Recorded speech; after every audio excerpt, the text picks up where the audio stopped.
Free Museums in Busan, Episode 2. Today's episode is Busan Maritime Museum of Natural History, located in 우장춘로 동래구. Busan! To get to this museum, you have to climb up a steep hill, so be prepared to get your steps in. This museum goes through the ocean life found around Korea. This is one of the larger free museums we visited. You could spend a couple hours going through all the displays. Right when you walk through the museum, they have a tank full of those fish that eat dead skin that you can touch if you feel brave enough to stick your hand in the tank. I thought it tickled, well, my sister Mila immediately took her hand out. She was like, no, not for me. The museum starts off with fossils and like dinosaurs, and then it slowly works its way up to taxidermied aquatic life. But I am unclear if they were all real or some of them were fake, because some of them, they look too good to be fake. I don't know, this looks too real, but I have no idea. I love the ocean, but after going through this museum, it kind of makes me slightly afraid of things that live in the ocean.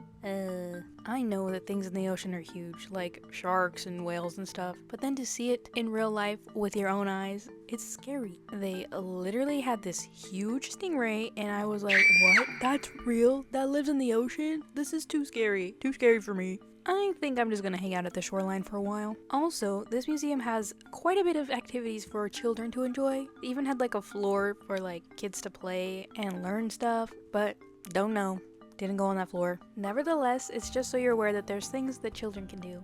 Or for children. Not only did they have possibly taxidermy displays, they also had a floor with live reptiles. When me and my sister first walked onto the floor, we saw a huge alligator standing next to a pool of water, and we thought, wow, that's so wasteful. Why do they have running water next to a fake alligator? That doesn't make any sense. To be fair, the alligator was standing right next to the water, and it had its mouth open like really big, so it just looked like it was fake, that it was like a display. So we just kept walking around looking at all the other alligators and like reptiles they had, and then it finally clicked and we're like, I don't think these are fake. I think they're real. Probably would have helped if we read Korean. It's fine, what do you do? I did not enjoy looking at the snakes.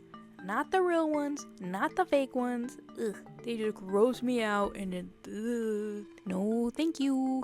I did like looking at the chameleon though. There was this little kid that just kept saying like, look at the chameleon over and over again, and it was really cute. Okay, look at this alligator and tell me that it doesn't look fake. Everything up to this point has been fake. So this alligator just like threw us off. I mean, obviously the second one moved, but the first one, it was not moving at all. The worst part is they had so many snakes. They had like an anaconda, a python. No, just too many snakes. We didn't stick around that long to look at the snakes. We just kind of like quickly went through and they were like, all right, that's enough. Let's get out of here. The last floor of the museum took you to the rooftop, and they had like tables and chairs, and you could see the city, and it was really cool up there. It was really cold though, so it would be nice if it was like on a warm day, but it was still fun. See you later, bye.